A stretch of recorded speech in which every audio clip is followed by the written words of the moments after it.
The Adventures of Sherlock Holmes, by Sir Arthur Conan Doyle. Adventure 8. The Adventure of the Speckled Band. On glancing over my notes of the 70-odd cases in which I have during the last 8 years studied the methods of my friend Sherlock Holmes, I find many tragic, some comic, a large number merely strange, but none commonplace. For, working as he did rather for the love of his art than for the acquirement of wealth, he refused to associate himself with any investigation which did not tend towards the unusual, and even the fantastic. Of all these varied cases, however, I cannot recall any which presented more singular features than that which was associated with the well-known Surrey family of the Roylotts of Stoke Moran. The events in question occurred in the early days of my association with Holmes, when we were sharing rooms as bachelors in Baker Street. It is possible that I might have placed them upon record before, but a promise of secrecy was made at the time, from which I have only been freed during the last month by the untimely death of the lady to whom the pledge was given. It is perhaps as well that the fact should now come to light, for I have reasons to know that there are widespread rumours as to the death of Dr. Grimesby Roylott, which tend to make the matter even more terrible than the truth. It was early in April in the year '83 that I woke one morning to find Sherlock Holmes standing, fully dressed, by the side of my bed. He was a late riser, as a rule, and as the clock on the mantelpiece showed me that it was only 7:15, I blinked up at him in some surprise, and perhaps just a little resentment, for I was myself regular in my habits. "Very sorry to knock you up, Watson," said he, "but it's the common lot this morning. Mrs. Hudson has been knocked up, she retorted upon me, and I on you." "What is it, then? A fire?" "No, a client. It seems that a young lady has arrived in a considerable state of excitement, who insists upon seeing me. She is waiting now in the sitting-room.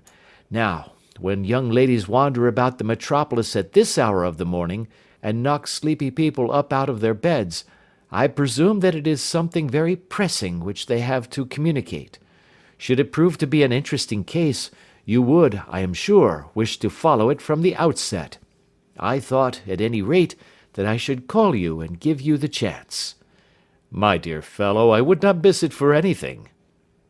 I had no keener pleasure than in following Holmes in his professional investigations, and in admiring the rapid deductions, as swift as intuitions, and yet always founded on a logical basis with which he unravelled the problems which were submitted to him. I rapidly threw on my clothes, and was ready in a few minutes to accompany my friend down to the sitting-room. A lady, dressed in black, and heavily veiled, who had been sitting in the window, rose as we entered. "Good morning, madam," said Holmes cheerily. "My name is Sherlock Holmes. This is my intimate friend and associate, Dr. Watson, before whom you can speak as freely as before myself. Ha! I am glad to see that Mrs. Hudson has had the good sense to light the fire. Pray draw up to it, and I shall order you a cup of hot coffee, for I observe that you are shivering." "It is not cold which makes me shiver," said the woman in a low voice, changing her seat as requested. "What then?" "It is fear, Mr. Holmes. It is terror." She raised her veil as she spoke, and we could see that she was indeed in a pitiable state of agitation, her face all drawn and grey, with restless, frightened eyes, like those of some hunted animal. Her features and figure were those of a woman of 30, but her hair was shot with premature grey, and her expression was weary and haggard. Sherlock Holmes ran her over with one of his quick, all-comprehensive glances. "You must not fear," said he, soothingly, bending forward and patting her forearm. "We shall soon set matters right, I have no doubt. You have come in by train this morning, I see." "You know me, then?" "No, but I observed the second half of a return ticket in the palm of your left glove. You must have started early, and yet you had a good drive in a dog-cart, along heavy roads, before you reached the station." The lady gave a violent start and stared in bewilderment at my companion. "There is no mystery, my dear madam," said he, smiling. "The left arm of your jacket is spattered with mud in no less than 7 places. The marks are perfectly fresh. There is no vehicle save a dog-cart which throws up mud in that way, and then only when you sit on the left-hand side of the driver." "Whatever your reasons may be, you are perfectly correct," said she. "I started from home before 6, reached Leatherwood at 20 past, and came in by the first train to Waterloo. Sir, I can stand this strain no longer. I shall go mad if it continues.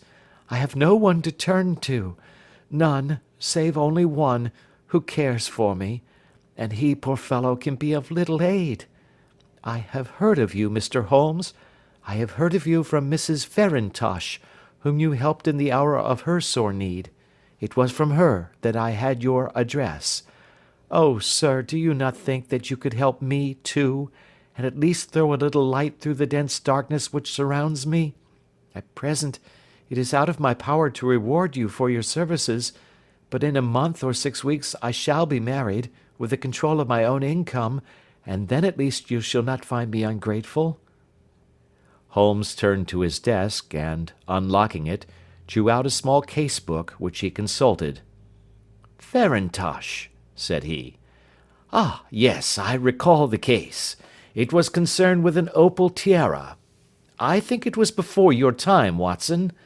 I can only say, madam, that I shall be happy to devote the same care to your case as I did to that of your friend. As to reward, my profession is its own reward, but you are at liberty to defray whatever expenses I may be put to at the time which suits you best. And now I beg that you will lay before us everything that may help us in forming an opinion upon the matter." "Alas," replied our visitor, "the very horror of my situation lies in the fact that my fears are so vague, and my suspicions depend so entirely upon small points, which might seem trivial to another, that even he to whom of all others I have a right to look for help and advice looks upon all that I tell him about it as the fancies of a nervous woman. He does not say so, but I can read it from his soothing answers and averted eyes. But I have heard, Mr. Holmes, that you can see deeply into the manifold wickedness of the human heart. You may advise me how to walk amid the dangers which encompass me." "I am all attention, madam." "My name is Helen Stoner, and I am living with my stepfather, who is the last survivor of one of the oldest Saxon families in England, the Roylotts of Stoke Moran, on the western border of Surrey." Holmes nodded his head. "The name is familiar to me," said he. "The family was at one time among the richest in England, and the estates extended over the borders into Berkshire in the north, and Hampshire in the west. In the last century, however, 4 successive heirs were of a dissolute and wasteful disposition, and the family ruin was eventually completed by a gambler in the days of the Regency. Nothing was left save a few acres of ground, and the 200-year-old house, which is itself crushed under a heavy mortgage. The last squire dragged out his existence there, living the horrible life of an aristocratic pauper, but his only son, my stepfather, seeing that he must adapt himself to the new conditions, obtained an advance from a relative which enabled him to take a medical degree, and went out to Calcutta, where, by his professional skill and his force of character, he established a large practice.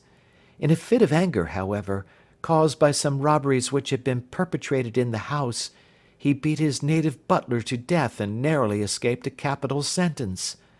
As it was, he suffered a long term of imprisonment, and afterwards returned to England a morose and disappointed man. When Dr. Roylott was in India he married my mother, Mrs. Stoner, the young widow of Major General Stoner, of the Bengal Artillery. My sister Julia and I were twins, and we were only 2 years old at the time of my mother's remarriage. She had a considerable sum of money, not less than £1,000 a year, and this she bequeathed to Dr. Roylott entirely while we resided with him, with the provision that a certain annual sum should be allowed to each of us in the event of our marriage. Shortly after our return to England my mother died. She was killed 8 years ago in a railway accident near Crewe. Dr. Roylott then abandoned his attempts to establish himself in practice in London, and took us to live with him in the old ancestral house at Stoke Moran. The money which my mother had left was enough for all our wants, and there seemed to be no obstacle to our happiness. But a terrible change came over our stepfather about this time. Instead of making friends and exchanging visits with our neighbours, who had at first been overjoyed to see a Roylott of Stoke Moran back in the old family seat, he shut himself up in his house, and seldom came out save to indulge in ferocious quarrels with whoever might cross his path. Violence of temper approaching to mania has been hereditary in the men of the family, and in my stepfather's case it had, I believe, been intensified by his long residence in the tropics. A series of disgraceful brawls took place, 2 of which ended in the police court, until at last he became the terror of the village, and the folks would fly at his approach, for he is a man of immense strength, and absolutely uncontrollable in his anger. Last week he hurled the local blacksmith over a parapet into a stream, and it was only by paying over all the money which I could gather together that I was able to avert another public exposure. He had no friends at all save the wandering gipsies, and he would give these vagabonds leave to encamp upon the few acres of bramble-covered land which represent the family estate, and would accept in return the hospitality of their tents, wandering away with them sometimes for weeks on end. He has a passion also for Indian animals, which are sent over to him by a correspondent, and he has at this moment a cheetah and a baboon, which wander freely over his grounds and are feared by the villagers almost as much as their master. You can imagine from what I say that my poor sister Julia and I had no great pleasure in our lives. No servant would stay with us, and for a long time we did all the work of the house. She was but 30 at the time of her death, and yet her hair had already begun to whiten, even as mine has. Your sister is dead, then? She died just 2 years ago, and it is of her death that I wish to speak to you. You can understand that, living the life which I have described, we were little likely to see anyone of our own age and position. We had, however, an aunt, my mother's maiden sister, Miss Honoria Westphail, who lives near Harrow, and we were occasionally allowed to pay short visits at this lady's house. Julia went there at Christmas 2 years ago, and met there a half-pay major of marines, to whom she became engaged. My stepfather learned of the engagement when my sister returned, and offered no objection to the marriage, but within a fortnight of the day which had been fixed for the wedding, the terrible event occurred which has deprived me of my only companion." Sherlock Holmes had been leaning back in his chair with his eyes closed and his head sunk in a cushion, but he half opened his lids now, and glanced across at his visitor. "Pray be precise as to details," said he. "It is easy for me to be so, for every event of that dreadful time is seared into my memory. The manor house is, as I have already said, very old, and only one wing is now inhabited. The bedrooms in this wing are on the ground floor, the sitting rooms being in the central block of the buildings. Of these bedrooms the first is Dr. Roylott's, the second my sister's, and the third my own. There is no communication between them, but they all open out into the same corridor. Do I make myself plain?" "Perfectly so." "The windows of the 3 rooms opened out upon the lawn. That fatal night, Dr. Roylott had gone to his room early, though we knew that he had not retired to rest, for my sister was troubled by the smell of the strong Indian cigars which it was his custom to smoke. She left her room, therefore, and came into mine, where she sat for some time, chatting about her approaching wedding. At 11 o'clock she rose to leave me, but she paused at the door and looked back. "Tell me, Helen," said she, "have you ever heard anyone whistle in the dead of the night?" "Never," said I. "I suppose that you could not possibly whistle yourself in your sleep?" "Certainly not. But why?" "Because during the last few nights I have always, about 3 in the morning, heard a low, clear whistle. I am a light sleeper, and it has awakened me. I cannot tell where it came from, perhaps from the next room, perhaps from the lawn. I thought that I would just ask you whether you had heard it." "No, I have not. It must be those wretched gipsies in the plantation." "Very likely, and yet if it were on the lawn, I wonder that you did not hear it also." "Ah, but I sleep more heavily than you." "Well, it is of no great consequence at any rate." She smiled back at me, closed my door, and a few moments later I heard her key turn in the lock. "Indeed," said Holmes. "Was it your custom always to lock yourselves in at night?" "Always." "And why?" "I think that I mentioned to you that the doctor kept a cheetah and a baboon. We had no feeling of security unless our doors were locked." "Quite so. Pray proceed with your statement." "I could not sleep that night. A vague feeling of impending misfortune impressed me. My sister and I, you will recollect, were twins, and you know how subtle are the links which bind two souls which are so closely allied. It was a wild night. The wind was howling outside, and the rain was beating and splashing against the windows. Suddenly, amid all the hubbub of the gale, there burst forth the wild scream of a terrified woman. I knew that it was my sister's voice.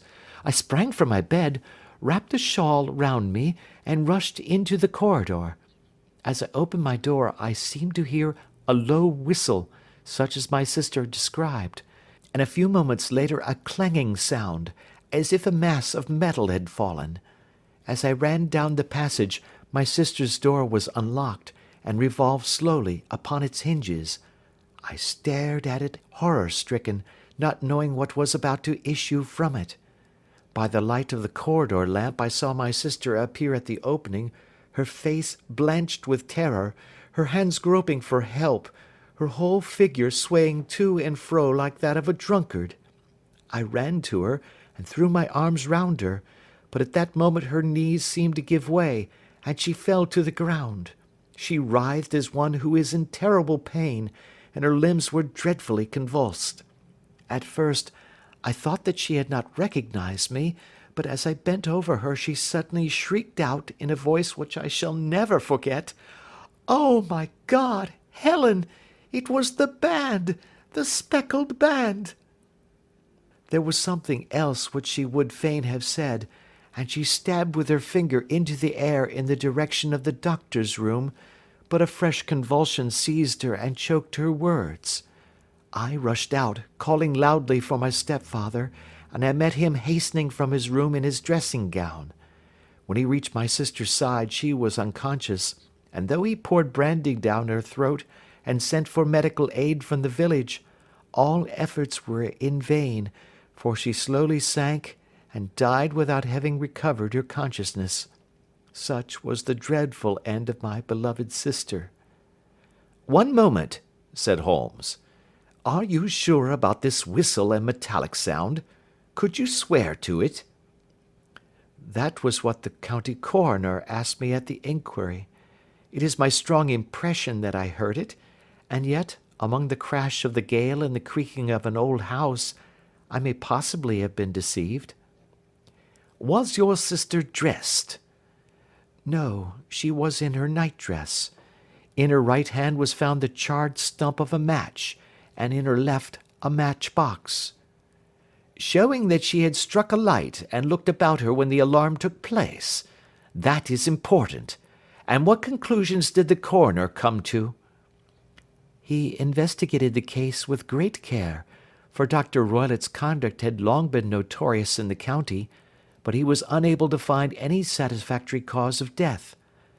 My evidence showed that the door had been fastened upon the inner side, and the windows were blocked by old-fashioned shutters with broad iron bars, which were secured every night. The walls were carefully sounded, and were shown to be quite solid all round, and the flooring was also thoroughly examined, with the same result. The chimney is wide, but is barred up by 4 large staples. It is certain, therefore, that my sister was quite alone when she met her end. Besides, there were no marks of any violence upon her. How about poison? The doctors examined her for it, but without success. What do you think that this unfortunate lady died of, then? It is my belief that she died of pure fear and nervous shock, though what it was that frightened her, I cannot imagine. Were there gipsies in the plantation at the time? Yes, there were nearly always some there. Ah, and what did you gather from this allusion to a band, a speckled band? Sometimes I have thought that it was merely the wild talk of delirium.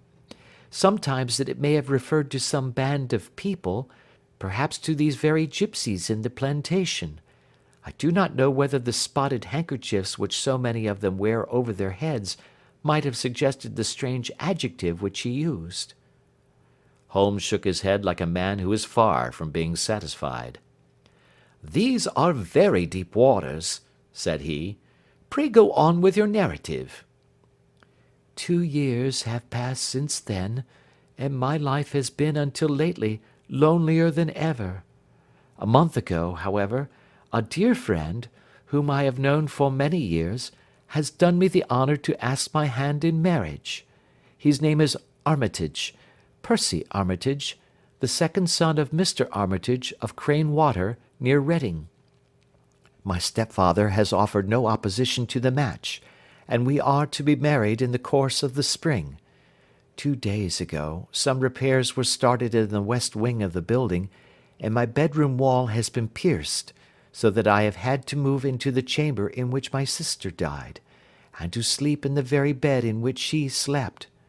Imagine, then, my thrill of terror when last night, as I lay awake, thinking over her terrible fate, I suddenly heard in the silence of the night the low whistle which had been the herald of her own death. I sprang up and lit the lamp, but nothing was to be seen in the room. I was too shaken to go to bed again, however, so I dressed, and as soon as it was daylight I slipped down, got a dog-cart at the Crown Inn, which is opposite, and drove to Leatherhead, from whence I have come on this morning with the one object of seeing you and asking your advice.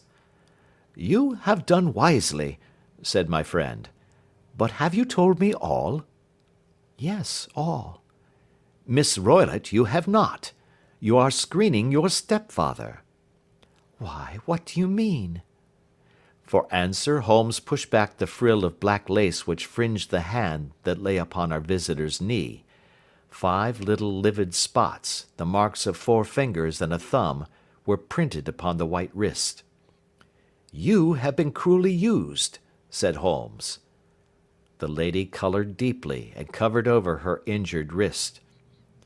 He is a hard man, she said, and perhaps he hardly knows his own strength. There was a long silence, during which Holmes leaned his chin upon his hands and stared into the crackling fire. This is a very deep business, he said at last. There are 1,000 details which I should desire to know before I decide upon our course of action. Yet we have not a moment to lose.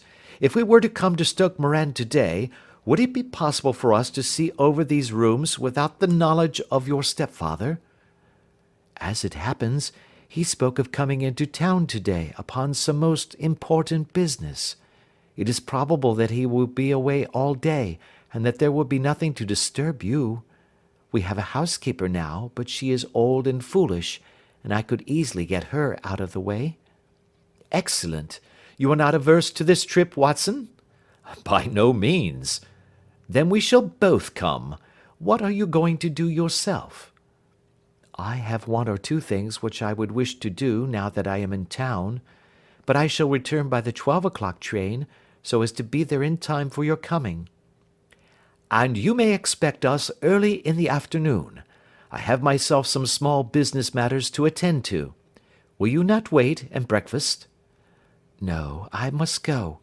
My heart is lightened already since I have confided my trouble to you. I shall look forward to seeing you again this afternoon. She dropped her thick black veil over her face and glided from the room. And what do you think of it all, Watson? Asked Sherlock Holmes, leaning back in his chair. It seems to me to be a most dark and sinister business. Dark enough and sinister enough.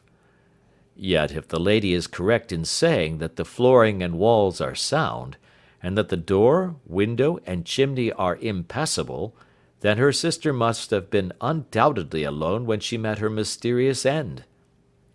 What becomes then of these nocturnal whistles, and what of the very peculiar words of the dying woman? I cannot think. When you combine the ideas of whistles at night, the presence of a band of gypsies who are on intimate terms with this old doctor, the fact that we have every reason to believe that the doctor has an interest in preventing his stepdaughter's marriage, the dying allusion to a band, and finally, the fact that Miss Helen Stoner heard a metallic clang, which might have been caused by one of those metal bars that secured the shutters falling back into its place, I think that there is good ground to think that the mystery may be cleared along those lines. But what then did the gypsies do? I cannot imagine. I see many objections to any such theory. And so do I. It is precisely for that reason that we are going to Stoke Moran this day.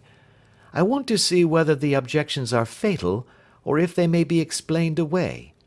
But what in the name of the devil? The ejaculation had been drawn from my companion by the fact that our door had been suddenly dashed open, and that a huge man had framed himself in the aperture. His costume was a peculiar mixture of the professional and of the agricultural, having a black top hat, a long frock coat, and a pair of high gaiters, with a hunting crop swinging in his hand. So tall was he that his hat actually brushed the crossbar of the doorway, and his breadth seemed to span it across from side to side. A large face, seared with 1,000 wrinkles, burned yellow with the sun, and marked with every evil passion, was turned from one to the other of us, while his deep-set, bile-shot eyes, and his high, thin, fleshless nose gave him somewhat the resemblance to a fierce old bird of prey. "Which of you is Holmes?" asked this apparition. "My name, sir, but you have the advantage of me," said my companion quietly. "I am Dr. Grimesby Roylott of Stoke Moran." "Indeed, doctor," said Holmes blandly. "Pray take a seat." "I will do nothing of the kind. My stepdaughter has been here. I have traced her. What has she been saying to you?" "It is a little cold for the time of the year," said Holmes. "What has she been saying to you?" cried the old man furiously. "But I have heard that the crocuses promise well," continued my companion imperturbably. "Ha! You put me off, do you?" said our new visitor, taking a step forward and shaking his hunting crop. "I know you, you scoundrel. I have heard of you before. You are Holmes the meddler." My friend smiled. "Holmes the busybody." His smile broadened. "Holmes the Scotland Yard Jack-in-Office." Holmes chuckled heartily. "Your conversation is most entertaining," said he. "When you go out, close the door, for there is a decided draught." "I will go when I have said my say. Don't you dare to meddle with my affairs. I know that Miss Stoner has been here. I traced her. I am a dangerous man to fall foul of. See here." He stepped swiftly forward, seized the poker, and bent it into a curve with his huge brown hands. "See that you keep yourself out of my grip," he snarled, and hurling the twisted poker into the fireplace, he strode out of the room.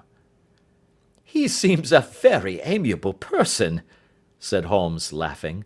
"Ha, ha!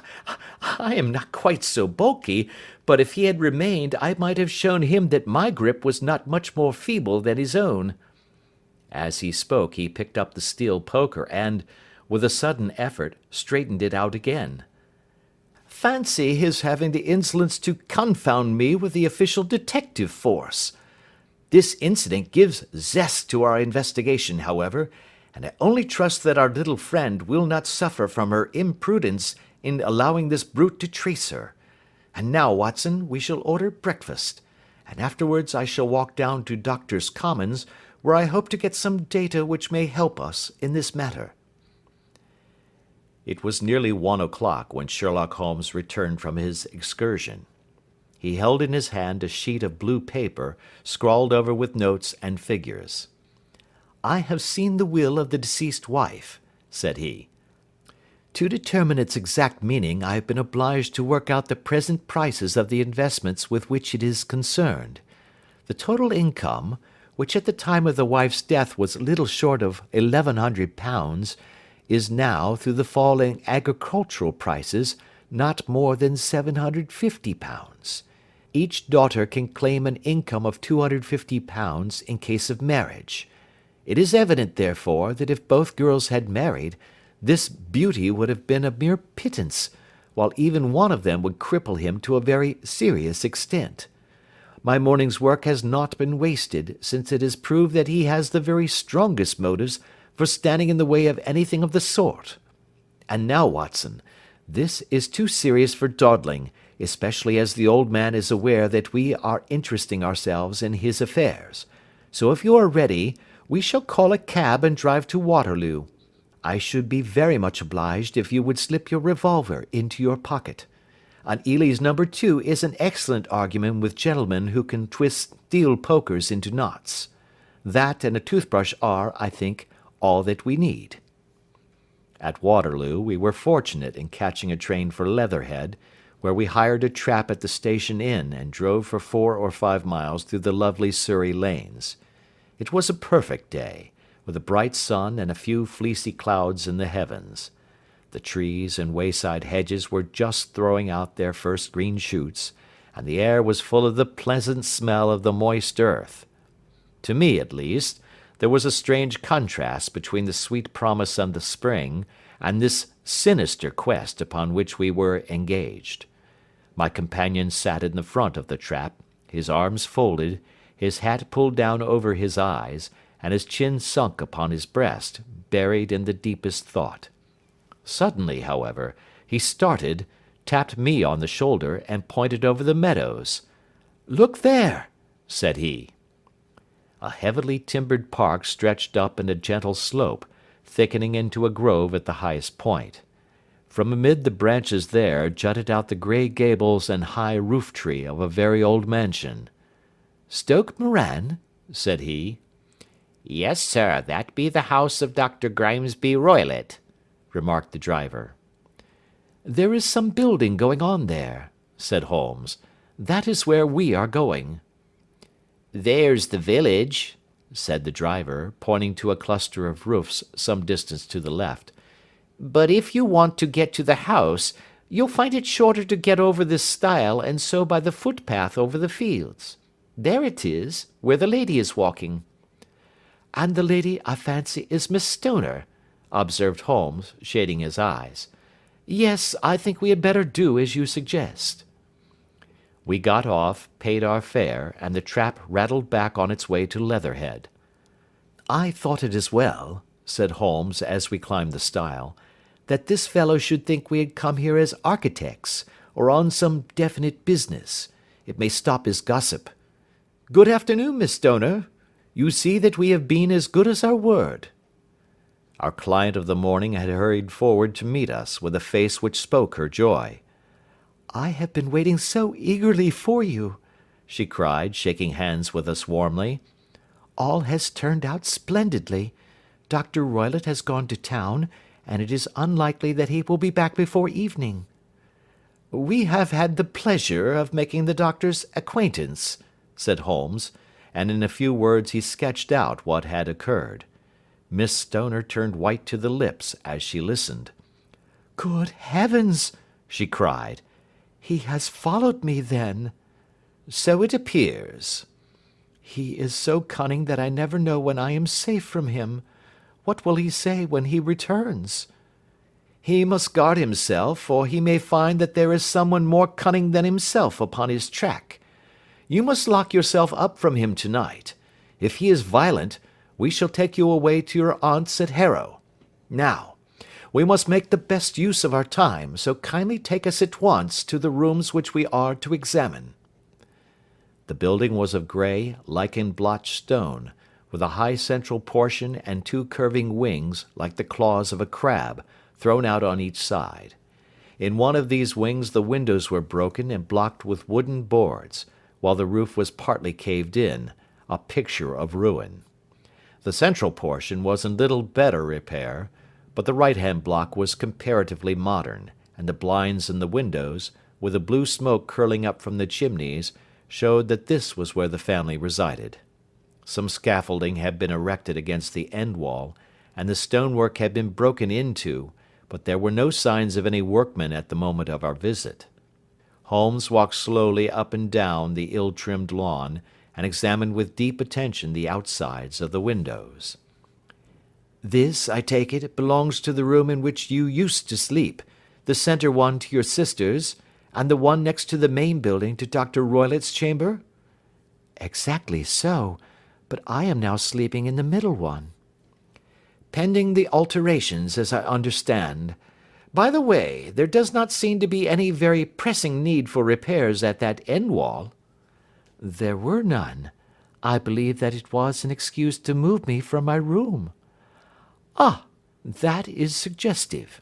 Now, on the other side of this narrow wing runs the corridor from which these three rooms open. There are windows in it, of course." "Yes, but very small ones, too narrow for anyone to pass through."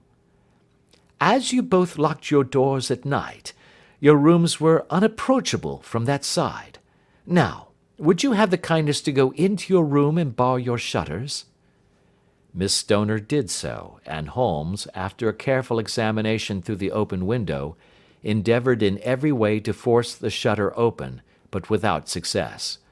There was no slit through which a knife could be passed to raise the bar. Then with his lens he tested the hinges, but they were of solid iron, built firmly into the massive masonry.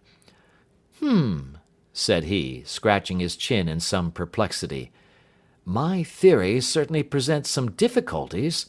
No one could pass these shutters if they were bolted. Well, we shall see if the inside throws any light upon the matter."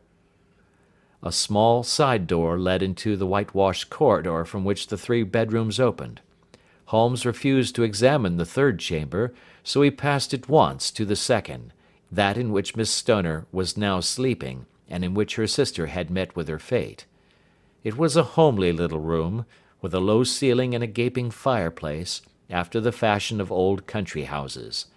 A brown chest of drawers stood in one corner, a narrow white counterpaned bed in another, and a dressing-table on the left-hand side of the window. These articles, with two small wicker-work chairs, made up all the furniture in the room save for a square of Wilton carpet in the centre. The boards round and the panelling of the walls were of brown, worm-eaten oak, so old and discoloured that it may have dated from the original building of the house. Holmes drew one of the chairs into a corner and sat silent, while his eyes travelled round and up and down, taking in every detail of the apartment. "Where does that bell communicate with?" he asked at last, pointing to a thick bell-rope which hung down beside the bed, the tassel actually lying upon the pillow. "It goes to the housekeeper's room." "It looks newer than the other things?" "Yes, it was only put there a couple of years ago." "Your sister asked for it, I suppose?" "No, I never heard of her using it. We used always to get what we wanted for ourselves."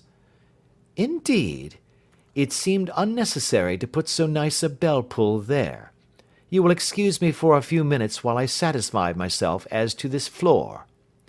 He threw himself down upon his face with his lens in his hand, and crawled swiftly backward and forward, examining minutely the cracks between the boards. Then he did the same with the woodwork with which the chamber was panelled. Finally he walked over to the bed, and spent some time in staring at it, and in running his eye up and down the wall. Finally he took the bell rope in his hand and gave it a brisk tug. "Why, it's a dummy," said he. "Won't it ring?" "No, it is not even attached to a wire.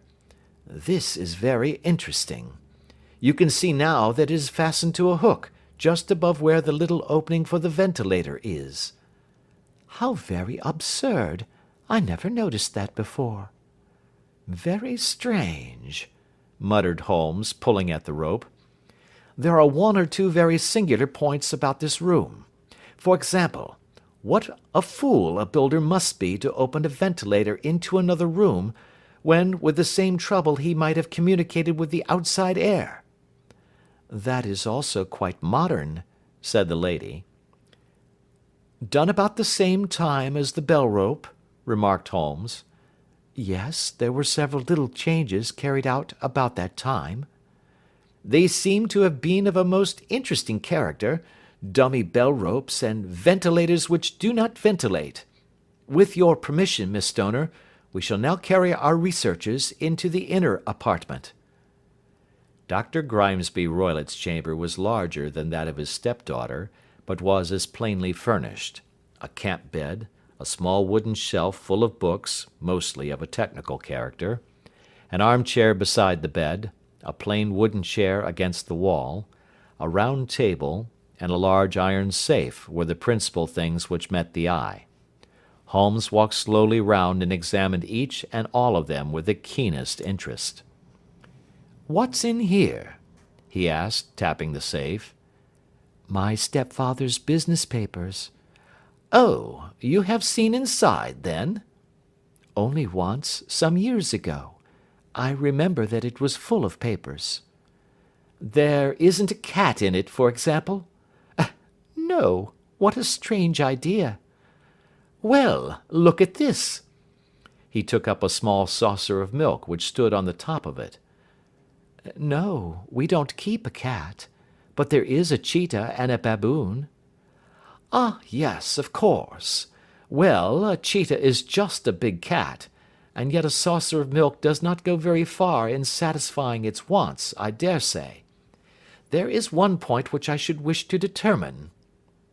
He squatted down in front of the wooden chair, and examined the seat of it with the greatest attention. "Thank you, that is quite settled," said he, rising and putting his lens in his pocket. "Hallo! Here is something interesting." The object which had caught his eye was a small dog lash hung on one corner of the bed. The lash, however, was curled upon itself, and tied so as to make a loop of whipcord. "What do you make of that, Watson?" "It's a common enough lash, but I don't know why it should be tied." "That is not quite so common, is it? Ah me! It's a wicked world, and when a clever man turns his brains to crime, it is the worst of all. I think that I have seen enough now, Miss Stoner, and with your permission we shall walk out upon the lawn." I had never seen my friend's face so grim, or his brows so dark as it was when we turned from the scene of this investigation. We had walked several times up and down the lawn, neither Miss Stoner nor myself liking to break in upon his thoughts before he roused himself from his reverie. "It is very essential, Miss Stoner," said he, "that you should absolutely follow my advice in every respect." "I shall most certainly do so." "The matter is too serious for any hesitation. Your life may depend upon your compliance." "I assure you that I am in your hands." "In the first place, both my friend and I must spend the night in your room." Both Miss Stoner and I gazed at him in astonishment. "Yes, it must be so. Let me explain. I believe that that is the village inn over there?" "Yes, that is the Crown." "Very good. Your windows would be visible from there?" "Certainly." You must confine yourself to your room on pretence of a headache when your stepfather comes back. Then when you hear him retire for the night, you must open the shutters of your window, undo the hasp, put your lamp there as a signal to us, and then withdraw quietly with everything which you are likely to want into the room which you used to occupy. I have no doubt that, in spite of the repairs, you could manage there for one night. Oh, yes, easily. The rest you will leave in our hands. But what will you do? We shall spend the night in your room, and we shall investigate the cause of this noise which has disturbed you. I believe, Mr. Holmes, that you have already made up your mind, said Miss Stoner, laying her hand upon my companion's sleeve. Perhaps I have. Then, for pity's sake, tell me what was the cause of my sister's death. I should prefer to have clearer proofs before I speak. You can at least tell me whether my own thought is correct, and if she died from some sudden fright. No, I do not think so. I think that there was probably some more tangible cause. And now, Miss Stoner, we must leave you, for if Dr. Roylott returned and saw us, our journey would be in vain. Good-bye, and be brave, for if you will do what I have told you, you may rest assured that we shall soon drive away the dangers that threaten you. Sherlock Holmes and I had no difficulty in engaging a bedroom and sitting-room at the Crown Inn. They were on the upper floor, and from our window we could command a view of the avenue gate, and of the inhabited wing of Stoke Moran Manor House. At dusk we saw Dr. Grimesby Roylott drive past, his huge form looming up beside the little figure of the lad who drove him. The boy had some slight difficulty in undoing the heavy iron gates, and we heard the hoarse roar of the doctor's voice, and saw the fury with which he shook his clenched fists at him. The trap drove on, and a few minutes later we saw a sudden light spring up among the trees as the lamp was lit in one of the sitting-rooms. "Do you know, Watson," said Holmes, as we sat together in the gathering darkness, "I have really some scruples as to taking you tonight. There is a distinct element of danger." "Can I be of assistance?" "Your presence might be invaluable." "Then I shall certainly come." "It is very kind of you." "You speak of danger. You have evidently seen more in these rooms than was visible to me." "No, but I fancy that I may have deduced a little more. I imagine that you saw all that I did." "I saw nothing remarkable save the bell-rope, and what purpose that could answer I confess is more than I can imagine." "You saw the ventilator too?" "Yes, but I do not think that it is such a very unusual thing to have a small opening between two rooms. It was so small that a rat could hardly pass through." "I knew that we should find a ventilator before ever we came to Stoke Moran." "My dear Holmes!" "Oh, yes, I did. You remember in her statement she said that her sister could smell Dr. Roylott's cigar. Now, of course that suggested at once that there must be a communication between the two rooms. It could only be a small one, or it would have been remarked upon at the coroner's inquiry. I deduced a ventilator." "But what harm can there be in that?" "Well, there is at least a curious coincidence of dates. A ventilator is made, a cord is hung, and a lady who sleeps in the bed dies. Does that not strike you?" "I cannot as yet see any connection." "Did you observe anything very peculiar about that bed?" "No." "It was clamped to the floor. Did you ever see a bed fastened like that before?" "I cannot say that I have." "The lady could not move her bed. It must always be in the same relative position to the ventilator and to the rope. Or so we may call it, since it was clearly never meant for a bell-pull." "Holmes," I cried, "I seem to see dimly what you are hinting at. We are only just in time to prevent some subtle and horrible crime." "Subtle enough, and horrible enough. When a doctor does go wrong he is the first of criminals. He has nerve and he has knowledge. Palmer and Pritchard were among the heads of their profession. This man strikes even deeper, but I think, Watson, that we shall be able to strike deeper still. Yet we shall have horrors enough before the night is over. For goodness' sake, let us have a quiet pipe, and turn our minds for a few hours to something more cheerful." About 9 o'clock the light among the trees was extinguished, and all was dark in the direction of the manor house. 2 hours passed slowly away, and then suddenly, just at the stroke of 11, a single bright light shone out right in front of us. "That is our signal," said Holmes, springing to his feet. "It comes from the middle window." As we passed out he exchanged a few words with the landlord, explaining that we were going on a late visit to an acquaintance, and that it was possible that we might spend the night there. A moment later we were out on the dark road, a chill wind blowing in our faces, and one yellow light twinkling in front of us through the gloom, to guide us on our sombre errand. There was little difficulty in entering the grounds, for unrepaired breaches gaped in the old park wall. Making our way among the trees, we reached the lawn, crossed it, and were about to enter through the window when out from a clump of laurel bushes there darted what seemed to be a hideous and distorted child, who threw itself upon the grass with writhing limbs and then ran swiftly across the lawn into the darkness. "My God!" I whispered. "Did you see it?" Holmes was for the moment as startled as I. His hand closed like a vice upon my wrist in his agitation. Then he broke into a low laugh and put his lips to my ear.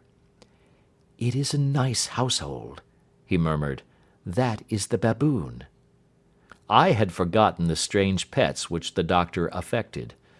There was a cheetah, too. Perhaps we might find it upon our shoulders at any moment.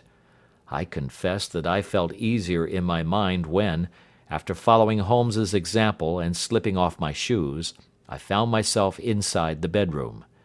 My companion noiselessly closed the shutters, moved the lamp onto the table, and cast his eyes round the room. All was as we had seen it in the daytime. Then, creeping up to me and making a trumpet of his hand, he whispered into my ear again so gently that it was all that I could do to distinguish the words. "The least sound would be fatal to our plans." I nodded to show that I had heard. "We must sit without light. He would see it through the ventilator." I nodded again. "Do not go asleep. Your very life may depend upon it. Have your pistol ready in case we should need it. I will sit on the side of the bed, and you in that chair." I took out my revolver and laid it on the corner of the table. Holmes had brought up a long, thin cane, and this he placed upon the bed beside him. By it he laid the box of matches and the stump of a candle. Then he turned down the lamp, and we were left in darkness. How shall I ever forget that dreadful vigil? I could not hear a sound, not even the drawing of a breath, and yet I knew that my companion sat open-eyed, within a few feet of me, in the same state of nervous tension in which I was myself. The shutters cut off the least ray of light, and we waited in absolute darkness. From outside came the occasional cry of a night bird, and once at our very window a long-drawn cat-like whine, which told us that the cheetah was indeed at liberty. Far away we could hear the deep tones of the parish clock, which boomed out every quarter of an hour. How long they seemed, those quarters! 12 struck, and 1, and 2, and 3, and still we sat waiting silently for whatever might befall. Suddenly, there was the momentary gleam of a light up in the direction of the ventilator, which vanished immediately, but was succeeded by a strong smell of burning oil and heated metal. Someone in the next room had lit a dark lantern. I heard a gentle sound of movement, and then all was silent once more, though the smell grew stronger. For half an hour I sat with straining ears. Then suddenly another sound became audible, a very gentle, soothing sound, like that of a small jet of steam escaping continually from a kettle. The instant that we heard it, Holmes sprang from the bed, struck a match, and lashed furiously with his cane at the bell pull. "You see it, Watson?" he yelled. "You see it?" But I saw nothing. At the moment when Holmes struck the light, I heard a low, clear whistle, but the sudden glare flashing into my weary eyes made it impossible for me to tell what it was at which my friend lashed so savagely. I could, however, see that his face was deadly pale and filled with horror and loathing. He had ceased to strike and was gazing up at the ventilator, when suddenly there broke from the silence of the night the most horrible cry to which I have ever listened. It swelled up louder and louder, a hoarse yell of pain and fear and anger all mingled in the one dreadful shriek. They say that away down in the village, and even in the distant parsonage, that cry raised the sleepers from their beds. It struck cold to our hearts, and I stood gazing at Holmes, and he at me, until the last echoes of it had died away into the silence from which it rose. "What can it mean?" I gasped. "It means that it is all over," Holmes answered. "And perhaps, after all, it is for the best. Take your pistol and we will enter Dr. Roylott's room." With a grave face he lit the lamp and led the way down the corridor. Twice he struck at the chamber door without any reply from within. Then he turned the handle and entered, I at his heels, with a cocked pistol in my hand. It was a singular sight which met our eyes. On the table stood a dark lantern with a shutter half open, throwing a brilliant beam of light upon the iron safe, the door of which was ajar. Beside this table, on the wooden chair, sat Dr. Grimesby Roylott, clad in a long grey dressing gown, his bare ankles protruding beneath, and his feet thrust into red heelless Turkish slippers. Across his lap lay the short stock with the long lash which we had noticed during the day. His chin was cocked upward, and his eyes were fixed in a dreadful, rigid stare at the corner of the ceiling. Round his brow he had a peculiar yellow band, with brownish speckles, which seemed to be bound tightly round his head. As we entered, he made neither sound nor motion. "The band! The speckled band!" whispered Holmes. I took a step forward. In an instant his strange headgear began to move, and there reared itself from among his hair the squat, diamond-shaped head and puffed neck of a loathsome serpent. "It is a swamp adder!" cried Holmes, "the deadliest snake in India. He has died within 10 seconds of being bitten. Violence does in truth recoil upon the violent, and the schemer falls into the pit which he digs for another.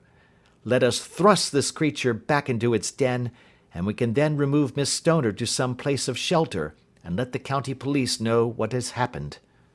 As he spoke, he drew the dog-whip swiftly from the dead man's lap, and throwing the noose round the reptile's neck, he drew it from its horrid perch, and carrying it at arm's length, threw it into the iron safe, which he closed upon it. Such are the true facts of the death of Dr. Grimesby Roylott of Stoke Moran.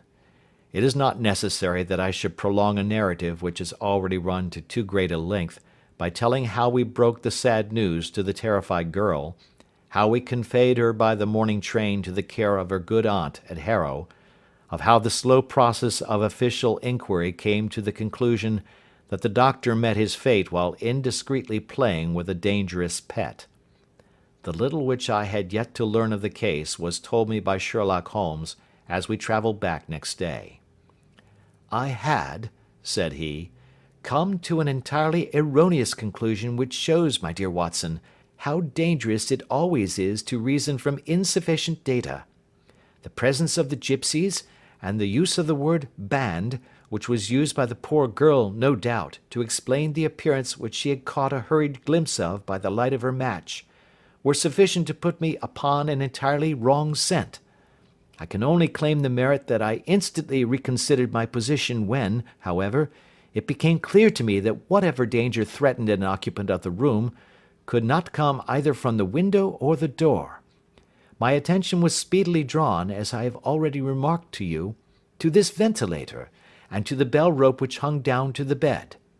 The discovery that this was a dummy, and that the bed was clamped to the floor, instantly gave rise to the suspicion that the rope was there as a bridge for something passing through the hole and coming to the bed. The idea of a snake instantly occurred to me, and when I coupled it with my knowledge that the doctor was furnished with a supply of creatures from India, I felt that I was probably on the right track. The idea of using a form of poison which could not possibly be discovered by any chemical test was just such a one as would occur to a clever and ruthless man who had had an Eastern training. The rapidity with which such a poison would take effect would also, from his point of view, be an advantage. It would be a sharp-eyed coroner, indeed, who could distinguish the two little dark punctures which would show where the poisoned fangs had done their work. Then I thought of the whistle. Of course, he must recall the snake before the morning light revealed it to the victim. He had trained it, probably by the use of the milk which we saw, to return to him when summoned. He would put it through this ventilator at the hour that he thought best, with the certainty that it would crawl down the rope and land on the bed. It might or might not bite the occupant. Perhaps she might escape every night for a week, but sooner or later she must fall a victim. I had come to these conclusions before ever I had entered his room. An inspection of his chair showed me that he had been in the habit of standing on it, which of course would be necessary in order that he should reach the ventilator. The sight of the safe, the saucer of milk, and the loop of whipcord were enough to finally dispel any doubts which may have remained. The metallic clang heard by Miss Stoner was obviously caused by her stepfather hastily closing the door of his safe upon its terrible occupant. Having once made up my mind, you know the steps which I took in order to put the matter to the proof. I heard the creature hiss, as I have no doubt that you did also, and I instantly lit the light and attacked it. With the result of driving it through the ventilator. And also with the result of causing it to turn upon its master at the other side. Some of the blows of my cane came home and roused its snakish temper, so that it flew upon the first person it saw. In this way I am no doubt indirectly responsible for Dr. Grimesby Roylott's death, and I cannot say that it is likely to weigh very heavily upon my conscience. End of Adventure 8.